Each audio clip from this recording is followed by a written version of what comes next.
take a look at those. Herodotus, which was a history, had 8 copies. The most copies was the Tacitus, or the Greek history, on the bottom of the slide, and there was 20 copies of that. Very well-documented history, and the copies were very consistent. Now we're going to look at the Bible. These are just for the New Testament. The total New Testament manuscripts, total meaning with every book included, number 5,300. This is original handwritten manuscripts. The Greek manuscripts number in 10,000. There's a lot of guys who read Greek back then who knew that they needed a copy of this book or these collection of works. In Latin Vulgates, there was 9,300. Other early translations, which are just into the other little languages that they had floating around there from Syria, North Egypt, or North Africa, and different places like that. Different people spoke different dialects, and so they translated them for them.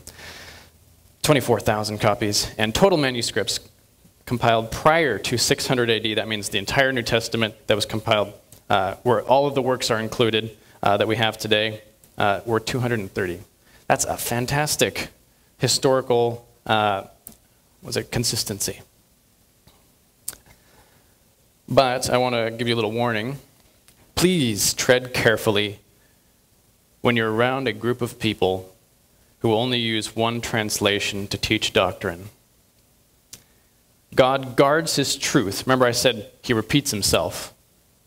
God guards his truth, and it can be recognized and taught from any Bible translation. If somebody's using only one version and they say, you cannot use any other version, it's my opinion that that's because if you use another version, it won't say what they believe, and it has to be worded in a very specific way for them to be able to teach that. God's true doctrine can be taught from any translation. He guards his word. Now, there are some parts of the Bible that people find hard to believe. They say, that sounds kind of weird. I don't believe that. It throws up a red flag for me when I hear that Jesus walked on water. When I hear that the earth was created in 6 days and God rested on the 7th. When I hear that Jonah was held in the belly of a giant fish for 3 days, or a flood covered the whole world, the Red Sea parted, and the people of Israel passed through. These miraculous things that we don't see very often today. I want to give you an analogy. This is an iPhone. I have one right here. Please don't clap for it. But the iPhone has a bunch of different applications. You can send somebody a text message. I can check my calendar. I can see what the weather's going to be like tomorrow, or I can do calculations. In the 50s, the same calculations took a room-sized computer. I can do that on the iPhone.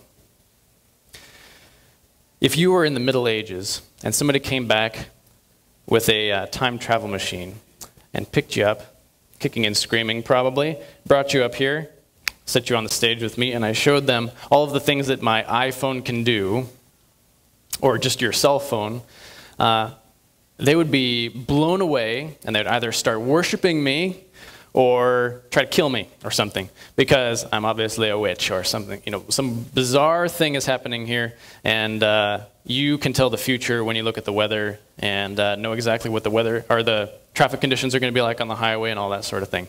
Actually, iPhone's not totally accurate about traffic, and sometimes it's very sad. But anyway, so they would be amazed. And what's happening is that there is a modern thing that's happening. You know, there's technology here that they're not used to. They're a primitive mind trying to understand something that is advanced. And to them, it is magic. Isaac Asimov actually has a quote, and I didn't gather it for you. Almost fell down. I didn't get that quote for you, but basically he says the same thing. Technology, to a primitive mind, looks like magic.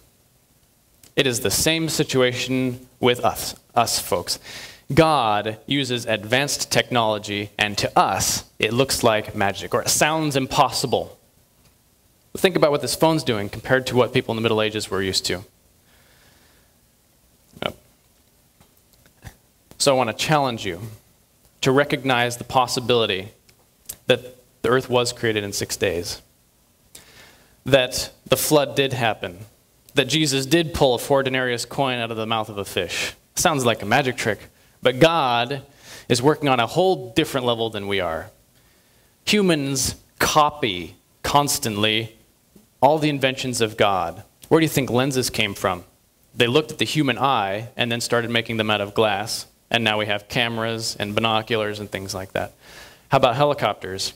The original design for a helicopter came from a dragonfly.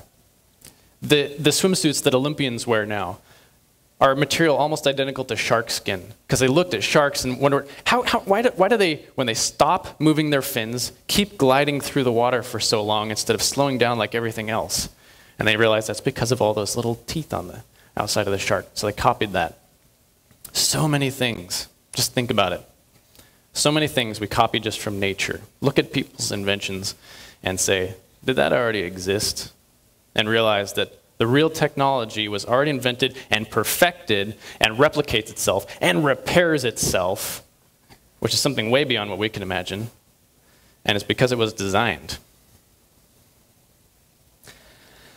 The coolest thing about the Bible is that it is a love letter from our Creator. I saw a video a while back that gathered different sets of verses and paraphrased them into a love letter.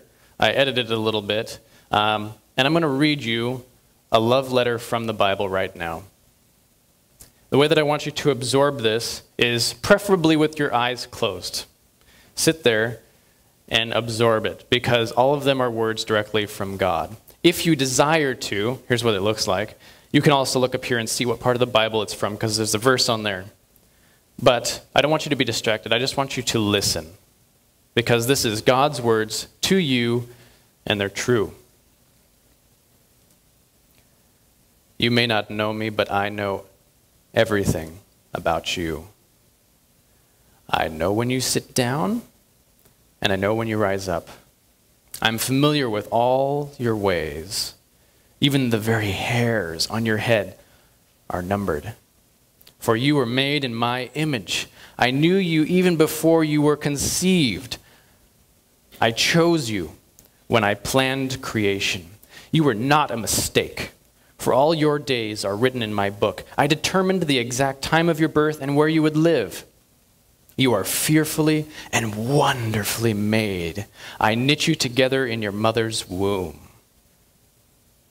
My plan for your future has always been filled with hope, because I love you with an everlasting love. My thoughts towards you are countless as the sand on the seashore, and I rejoice over you with singing. I will never stop doing good for you are my treasured possession. I desire to establish you with all my heart and all my soul. And I want to show you great and marvelous things. If you seek me with all your heart, you will find me. I am able to do more for you than you could possibly imagine.